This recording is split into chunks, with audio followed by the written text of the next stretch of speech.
By far the most popular sport in the world is football. Half of the world population is interested in football, and more than 1 billion people play it. Football promotes basic human tendencies like movement, creativity, communication. Especially young children embrace the game because it's such an accessible sport. You only need a ball and a bit of space. And play is the work of the child. In other words, children need to play in order to learn and grow. However, in the education of youth football players, we do the opposite. But before we get to the problems and answers, let's go back in time. When I was a young child, not so long ago, I used to play football on the street for hours with my friends, until my mother called me in for dinner. It was on the streets where I developed my passion for football. Me and my friends, we used to imagine that we were particular football stars. And I always was the best Dutch football player in history, Johan Cruyff. May he rest in peace. Little did I know that 25 years later, Cruyff would be my colleague and my mentor. Cruyff inspired me to have a mission, to change the way we teach football. And I'm sure he's around here somewhere to support me. From the perspective of the child, football is very simple. It's fun to play. You play to get better and to win, and you lose as well, but that's okay. However, when we adults get involved, things get more complicated. As a coach and leader in elite football, I've seen that most adults are concerned with only one thing: winning. Parents believe that their son will be the new Messi or Ronaldo and pressure him with unrealistically high expectations, sometimes even shouting at them in order to win the match. And coaches, they instruct their players like they're pawns in a game of chess. But we know that only very, very few children will become professional players. So what about the rest?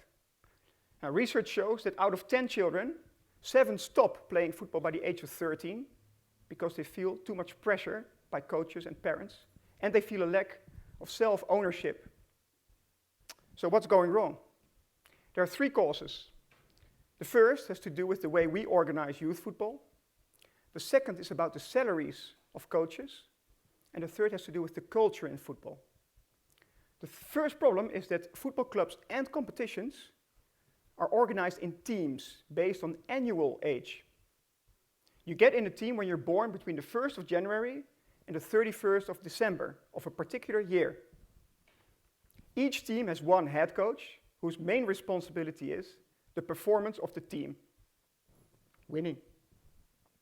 And although this may seem an easy way from the perspective of the adult to organize clubs and competitions, it generates relative age differences up to 12 months.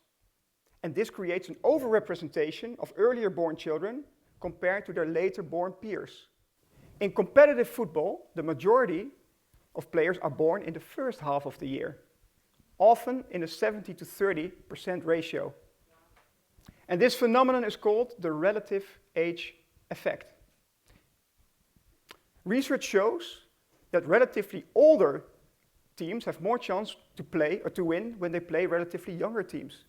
And therefore coaches, they select and they favor the earlier born, more mature players over at the expense of their later born, less mature peers.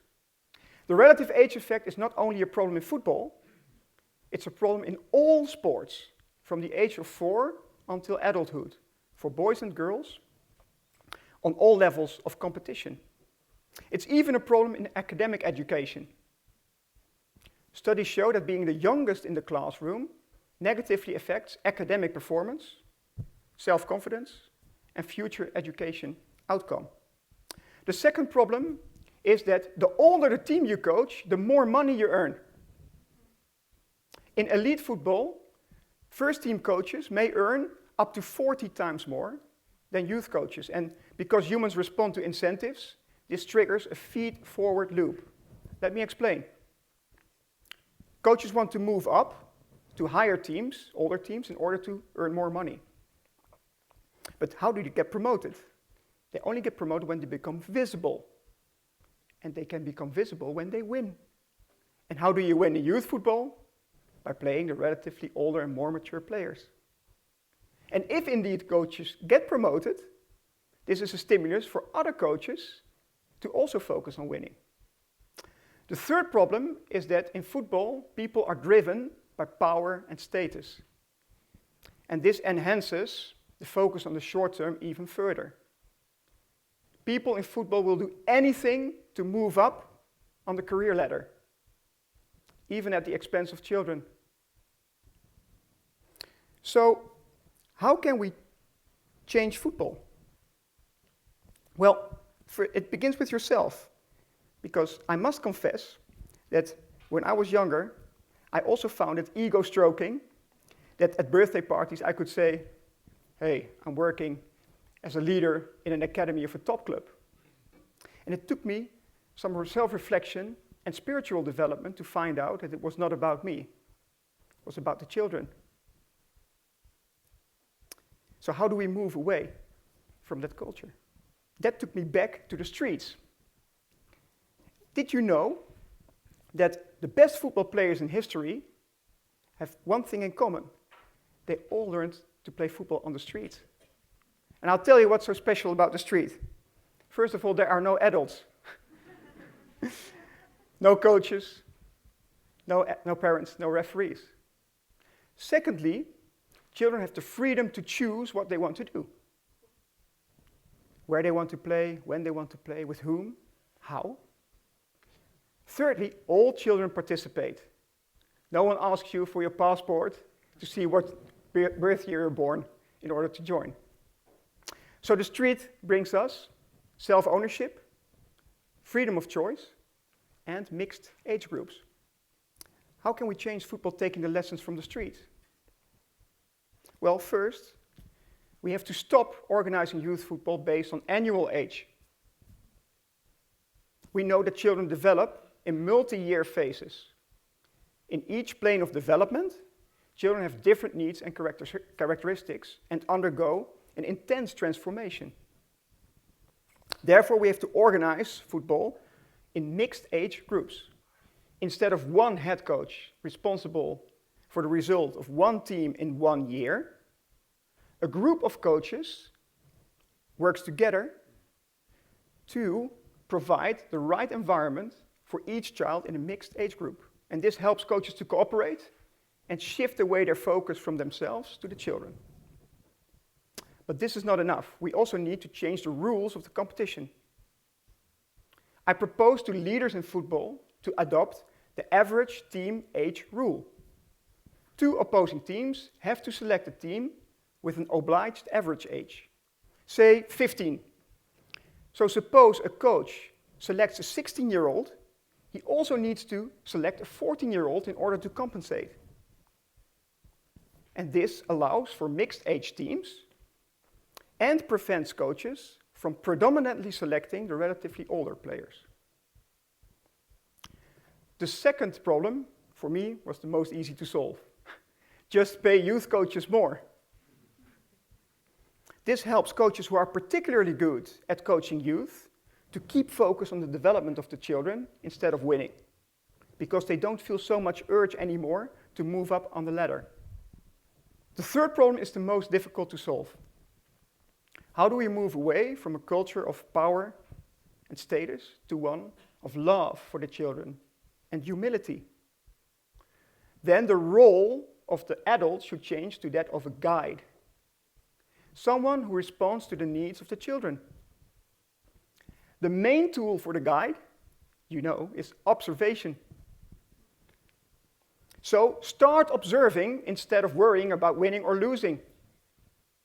Observation is an art, and it will take up the majority of coaching time. But if we start involving children in designing and leading their own sessions, like on the streets, we free up space and time to observe. And it doesn't mean we only have to observe the football skills, because players are not pawns in a game of chess. They're living human beings. So we have to look at details. Small deviations in the way they move, facial expressions that reveal certain emotions in certain circumstances? How do they relate to other players and adults? Are they concentrated or not during certain exercises? Are they tired or energized? What about the way they eat and sleep? Observation provides us with the essential information to adapt our training and coaching to the needs of the child. And if we do that well, we will find out that we will recognize and unleash the full potential of each child. Last week during the rehearsals, someone asked me, "Why are you here?" I thought about that. And it's easy to say, I want to make the world a better place. But if something can do precisely that, it's football. Because football is life. So football can change the world, but we first need to change football. Thank you very much.